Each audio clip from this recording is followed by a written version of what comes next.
Start out with telling us who you are. Mm-hmm. I'm Bert Sachs, a former hardware and software engineer, 60 years old. Been described variously as everyone's favorite grandfather, a new image from the Seattle PI. I've been working as an activist to end the economic sanctions against Iraq for about 8 years, and I've made 8 visits to Iraq.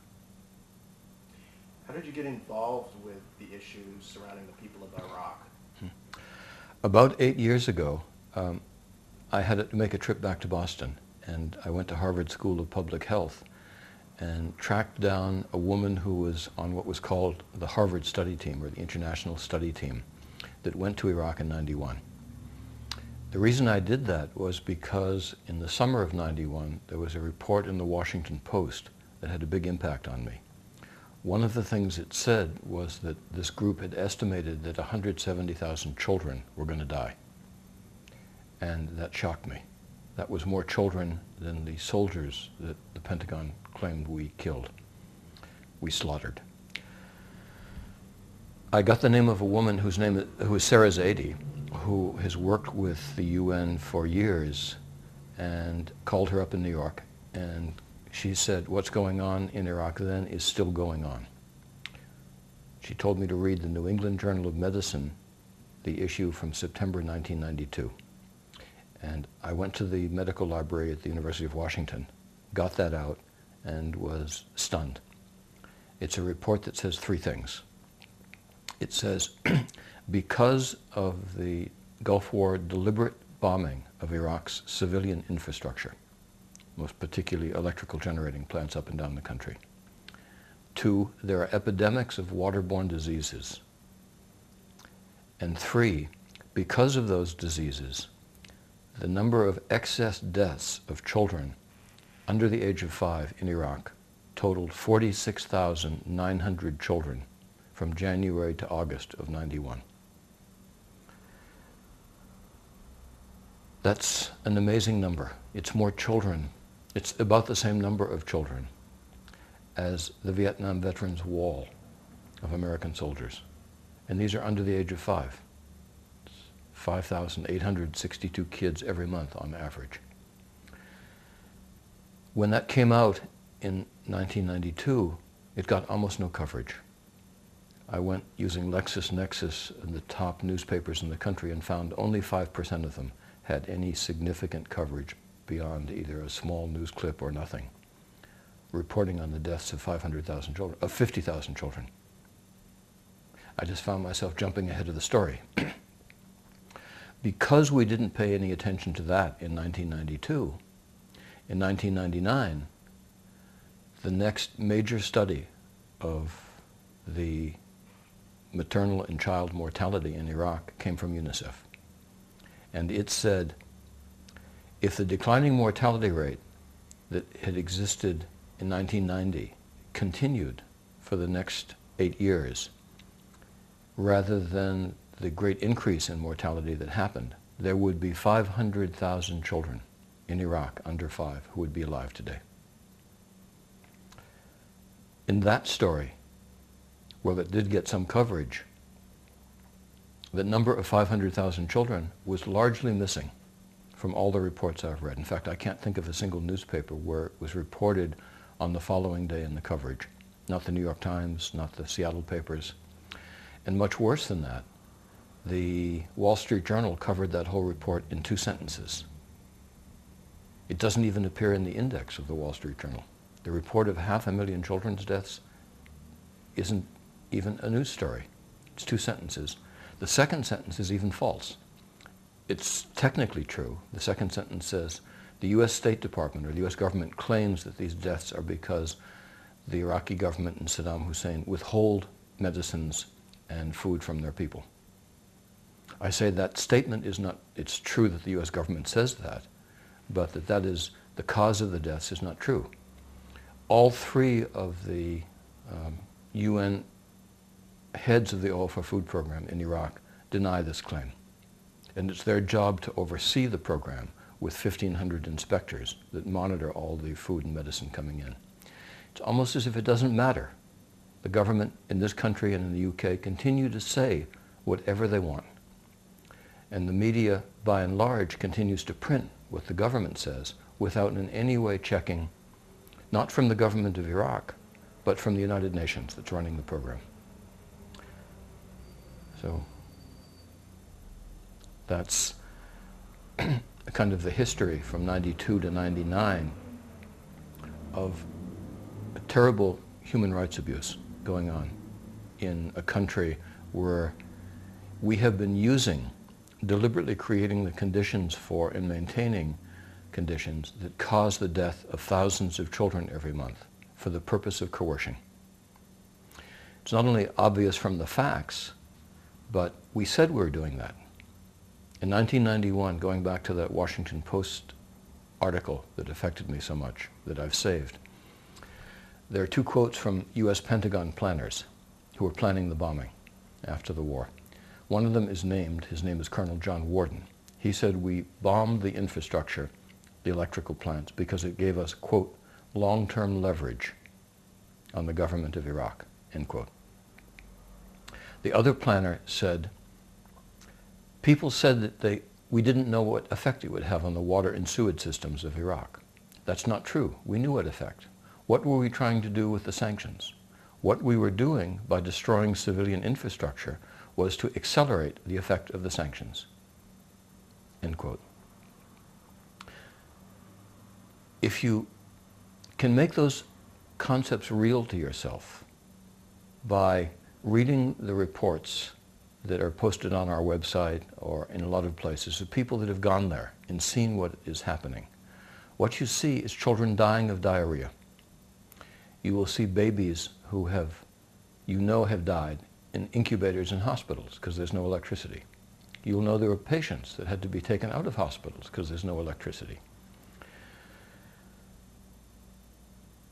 Those are deliberate and known consequences of our policy. And I feel so passionately about this issue because it is so wrong for us to be trading off American soldiers' lives or American desire to control the oil of this country for the lives of children and citizens in that country. And we have been doing that for 12 years now. It's wrong. You've traveled to Iraq 8 times. Yes. What was the motivation behind that? Initially, in '96, when I made my first trip, it was to go see for myself. And see for myself meant look at the conditions that are there that you can see in the space of a week or 10 days. But one of the memorable events for me was to meet with the head of the World Food Program. We met in his office, and I wanted some quotes to bring back. And this was just literally a few days or weeks before the first oil began to flow under the Oil for Food Program. And he said to us, quote, "The Oil for Food Program will not solve the humanitarian crisis in Iraq." And I was still pretty new and naive to this issue. And despite the fact that we've heard that the Oil for Food Program is an expression of American concern for the people of Iraq, I've come to understand how it is not. It's evidence of the opposite. So let me give you the facts. In virtually all of the reporting about the Oil for Food deal, the numbers are quoted in terms of billions of dollars per 6 months. And the initial offering was $2 billion for every 180 days.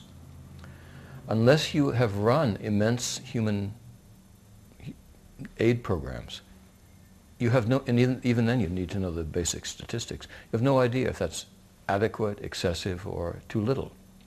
But it's very simple to do the arithmetic.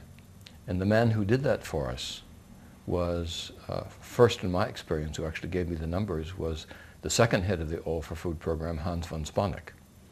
His talk in Baghdad to us in '99, to a Washington Physicians for Social Responsibility delegation, and then here in Seattle in 2001 in November, cite the numbers, and they're shocking when you hear them. Because if you take $2 billion a year, take out 30% at the time for war reparations, take out 13% for the Kurds, take out another several percent for running the whole UN program, including the weapons inspections program, and including the staff in New York for the UN Office of the Iraq program. All of this is paid for by Iraq with their money. What you're left with is about 53% of that amount for all the people in the south and central part of Iraq. And that's about 20 million people. Then you take that number, divide by 20 million, and what you're left with is $120 a year per person for all the needs of each citizen. That means not just food and medicine, electricity, sewage, water, transportation, garbage collection. All the needs of a citizen are supposed to be paid out of $120 a year, 33 cents a day. Could you live on that? Nobody can. I hold that as prima facie evidence of our intention, the intention of the US government, to maintain conditions of great suffering in Iraq, because all of the money coming from the All for Food program goes directly into a bank account in New York City. And no money can be taken out of that. Not one penny goes to the government of Iraq as money. Nothing can be taken out except in the form of contracts for humanitarian aid, for food, for medicine, for electrical needs. The question I asked the State Department when I called up several times is, what justification has there ever been for maintaining a limit on how much money Iraq can spend for their own civilian needs? And when I asked that question finally for somebody who was serious enough to give me a serious answer, I had the most satisfying 5 seconds of absolute silence that I've had. And finally he said, I don't know the answer. I wasn't here when that was done. There is no answer, and not an answer that's acceptable to the US government. The answer is our intention to maintain conditions of suffering is a means of coercion. There is on the US State Department website a document from '99 which says sanctions have never been intended to harm the people of Iraq. That is why food and medicine have always been exempted from the sanctions. End quote. Not true. I have against me a $10,000 fine because I have admitted to one violation of our sanctions law, bringing medicines to Iraq. You can read the regulations of the Treasury Department's Office of Foreign Assets Control. You may not bring medicine or anything of value to Iraq without their license. Everything is sanctioned. That's an example of the great kind of misinformation which floods all of us as citizens of the country, and which I claim is evidence of how badly our democracy is at risk. I say that because everyone recognizes that you can't have a democracy unless you have informed citizens. In other words, you could vote all you want, you could have elections every month, but if you don't know the facts, the essential key truths about what you're voting on, then it doesn't make any difference. And it can't be just a marginalized sliver of the population that knows. It has to be essentially everybody, or essentially available to the population. So to come back to that report, for example, of 500,000 deaths of children from UNICEF, when that report came out on August 12th, 1999, friends went and surveyed the transcripts of the 3 commercial television networks for the following 60 days. And there is not one mention of the UNICEF report. So if you got your news by watching the nightly news on the 3 networks, you would never know about 500,000 children's deaths.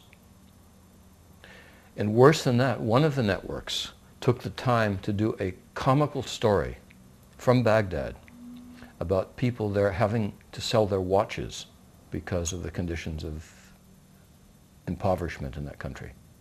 I mean, if you surveyed 60 days worth of reporting on the network news, it's impossible to believe that there wasn't time to do a story about 500,000 children's deaths. That's how badly informed we are.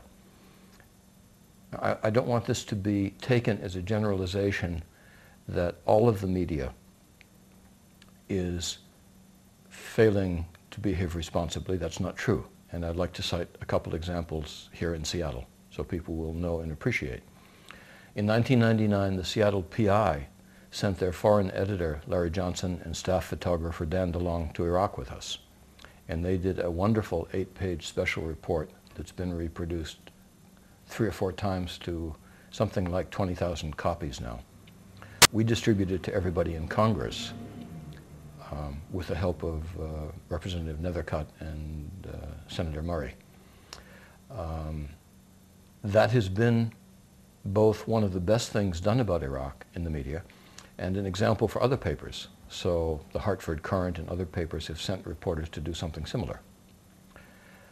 On the other side, the Seattle Times has done a series of 5 or 6 excellent editorials that are linked on our website that people ought to go read because they are some of the best in the country. And that website is www.endiraqsanctions.org. Those are the good things that our local media has done. And there are other papers like the Chicago Tribune that's been good. But even here with the local media, the same papers have not done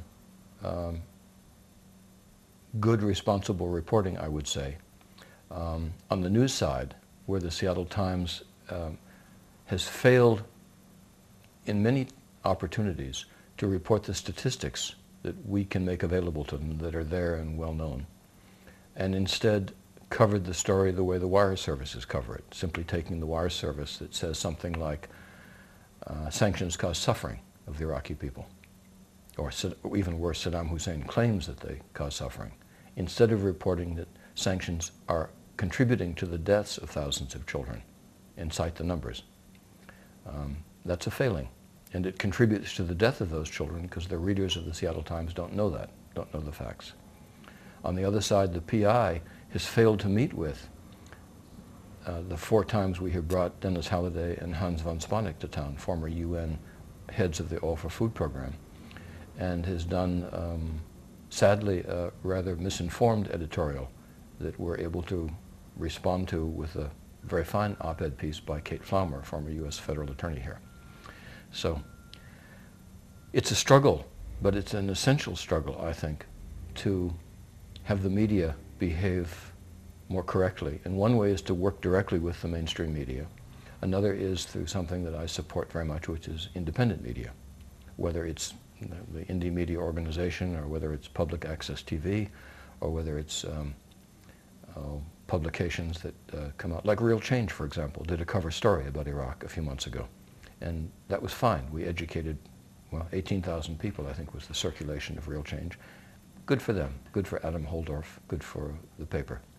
So we have to work to keep getting the story out. You mentioned earlier that you're facing a potential fine from the U.S. government. When did the U.S. government start pursuing actions against you? How did you find that out? Mm-hmm. In 1997, I went to Iraq with a delegation from a group called Voices in the Wilderness, based in Chicago, that has been one of the outstanding groups in the country working on this issue. And there were 4 of us, Reverend Randall Mullins, Dan Handelman. Randall lives here in Seattle, Dan Handelman from Portland, and Joe Zito, who used to live in Tacoma at the time.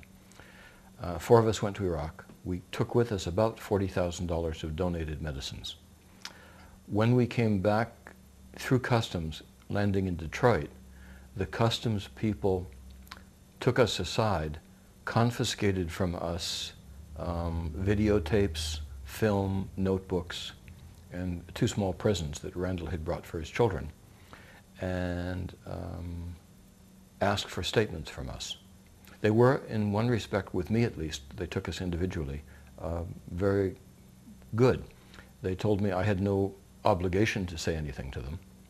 If I wanted to, they actually had a form that talked about Cuba and bringing stuff to Cuba, and they crossed out Cuba and wrote Iraq and said, what are you willing to tell us? And I said, the one thing I'm willing to tell you is that I have brought medicines to Iraq. That's the only violation that I admit to. If you want to know anything more, send me a letter. I'll bring it to my lawyer. So they were helpful also getting us on the airplane to get back here. And when we got back to Seattle, the story had got out, and we had, I think, both newspapers and all the TV stations covering us at midnight when we came back into Seattle.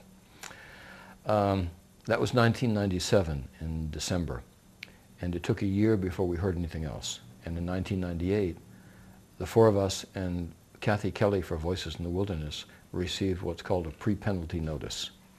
And that threatened fines of about $10,000, $12,000 on each of the four of us, and $120,000 on Voices in the Wilderness for the crimes, and there were 6 or 8 or 10 different counts in the letter described. The ones listed against Voices were the crime of bringing medicine on different occasions to Iraq. Very clear. The letter is also posted on our website, which is endiraqsanctions.org. If anybody doubts that it's a crime to bring medicines to Iraq, read what the Treasury Department's letter says to us. It's a total of $80,000 in fines for that crime of bringing medicines.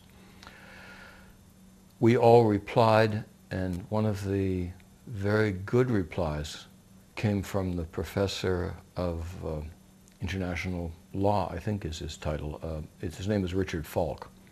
And his addendum to our letter, his statement, is also online on our site, where all of this correspondence is available. Richard Falk points out the great human suffering and death that's been occurring in Iraq as a consequence of sanctions policy, and argues that we have a right to bring medicines without having to ask for our government's approval, which is fundamentally the position all of us take. Under what conditions would it be justifiable for our government to say, no, you cannot bring medicines to help save lives?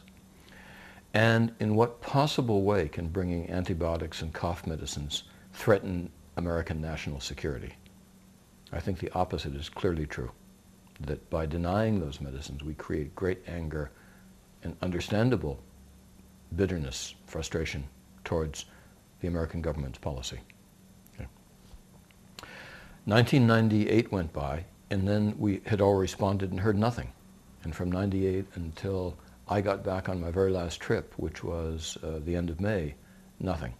And suddenly I got a letter from the Treasury Department saying I have 30 days to write a check for $10,000 payable to the U.S. Treasury, it said.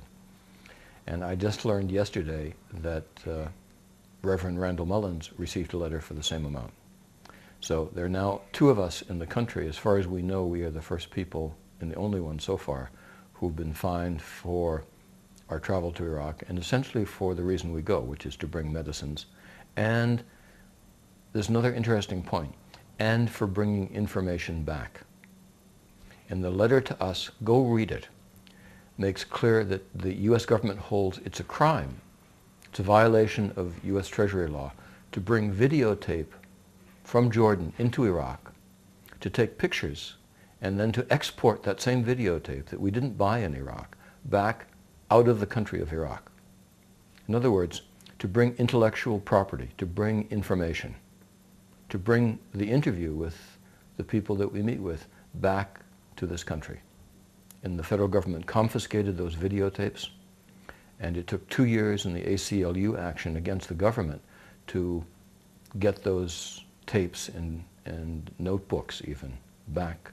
And Dan Handelman pursued that with good tenacity, and he got it back. But that's what our Treasury Department and the Office of Foreign Assets Control is doing. And the information I want Americans to realize is it's a crime to bring medicines to Iraq by our law. And even if you get a license, you can't send them through the U.S. mails. You can go to any post office and have that confirmed. Ask if you can send cancer drugs to Iraq to anybody. You'll be told no. And I have a friend who sent cancer drugs to his sister, and they came back to him in a week's time. And his sister has died from cancer. That's what we are doing. That's what we are doing.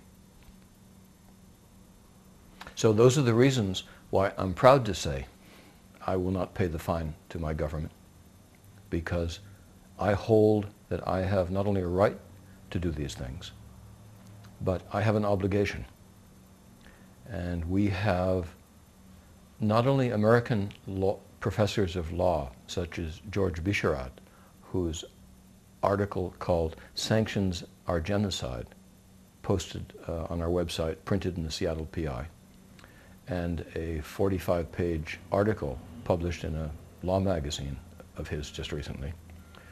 But the UN Subcommission on Human Rights itself has a document also on our site that was a news story, which the working committee of the Subcommission for Human Rights says this, says, quote, "Economic sanctions against Iraq are unequivocally illegal under international humanitarian law. Some would argue they may even be genocide," end quote. Lawyers saying that we may be committing genocide against a whole country where 1 million people have died? I mean, what are we doing? And what kind of misinformation and deliberate lies is our government telling us to cover up this great tragedy? And are we as Americans willing to look at the truth of this, which I contend has convinced me in 8 years of study of what I'm saying? Or are we willing to say, well, it's comfortable for us, it's convenient to us to believe whatever our government tells us, no matter how thin that story keeps wearing out? And each individual will have to make that choice in their own life. And it's a very important choice. It's important, obviously, for the people of Iraq. It's very important for our own country, and it's very important for every individual who makes it, because it's a choice to make a commitment to knowing the truth, no matter where it goes, or not. And on that point, I agree and like very much Mahatma Gandhi's statement that there are many ways of worshiping God. Now, I worship him only as truth. So what that means is, if you, in your life, in any of the multiple decisions that we all make every day, in all the small and large details of our life, if we go towards the truth, if you're like, we're going towards the Spirit, towards, if you like, God, or towards the divine, or towards the good. And if we don't, if we say, I don't want to know that, I don't want to know what's true here, because it might make me uncomfortable, I might have to do something, then you see we're going away from the good. We're going away from Spirit, and we will feel ourselves devoid of that which gives life its value.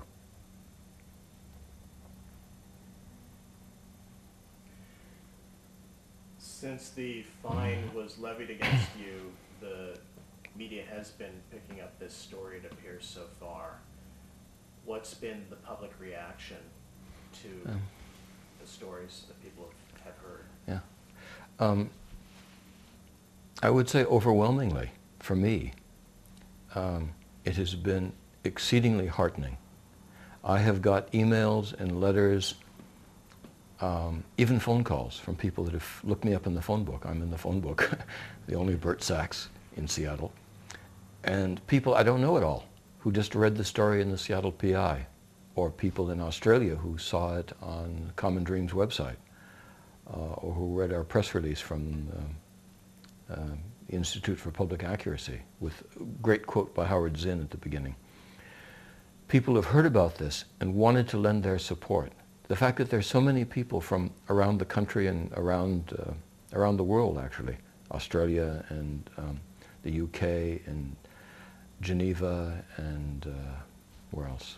Canada, for sure, and around the country, have bothered to take the time to send me an email saying, I support you. And most of them people I don't know at all. We, in response to the fine, decided to take an action.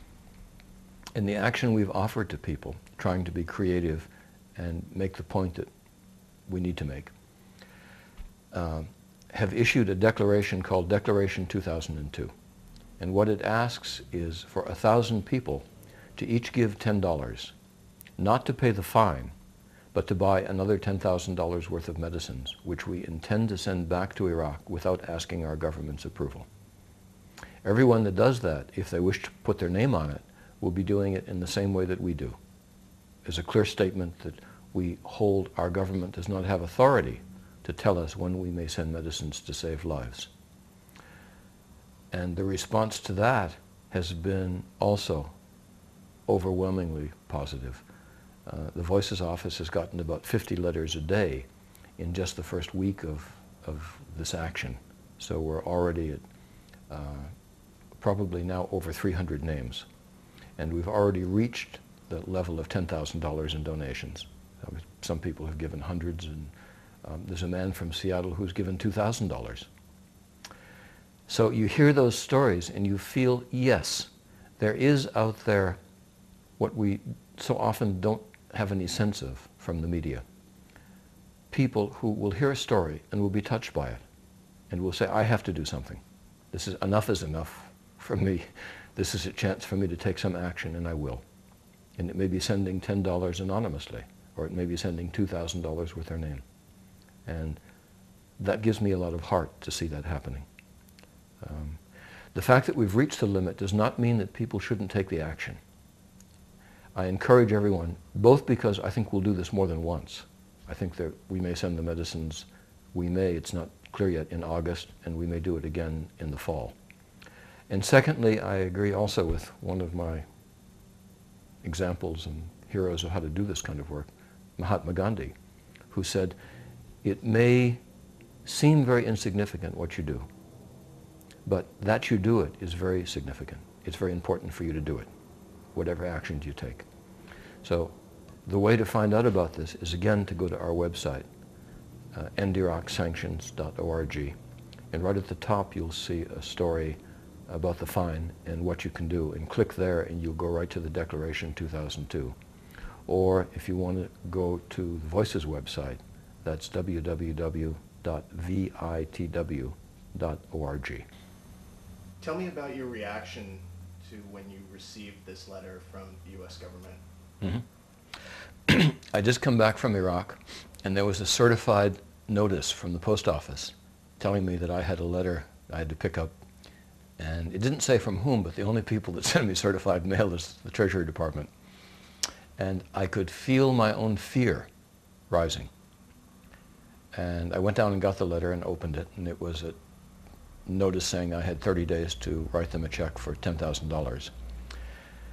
And what happened was I could feel this mixture of emotions. Part of it was fear. Part of it was, well, I welcome this. It's a challenge to me because I don't consider that I have done anything wrong, and I want Americans to know what I have done. And another part was a very funny circumstance, which is before I went to Iraq on this trip, which was maybe a month and a half ago, a couple months, I was visiting my mother in Florida. And I went to see her because she was selling her house and moving to an apartment because she's going to be 85 this year, and the apartment is easier for her, more comfortable. She doesn't have a flight of stairs, and she sold her house. So when I got back to Seattle, the same week that I got this letter for a fine of $10,000, I got a check from my mother out of the proceeds of her house for $10,000. And I had in my hand the way to take care of the fine. And I held that in my hand and I said, the last thing I want to do is to reward my government for its policy of causing the suffering and death, being complicit in this terrible policy, with a check for $10,000. And I told my mother, I'm going to tear it up or send it back to her. And I still feel that way. So if we talk more about spiritual matters, I, with my training in physics and my training as an engineer, do not hold those two events as being simply chance. Here was a fine for $10,000, the way to pay it off in my hand, and I won't take it. And that helped give me a certain sense of clarity and strength, because I believe that finally, like Mahatma Gandhi said, truth is one of the forms of spirit, or the divine, or God, if you prefer that term, that we need to hold to, we need to move towards. And to the extent that we do that, we find it gives us strength. So I recently found myself saying that I believe, after 8 years of study, the truth is on my side on this issue. It is not on the side of the U.S. government. The U.S. government has been disingenuous and misinforming and lying about many, many things connected with Iraq. And because I seriously, deeply believe that, it gives me strength. Because this battle in the society we live in is about information and truth. And so even though I felt fear initially, I feel my commitment to the truth will guide me and lead me through. So that's where I am.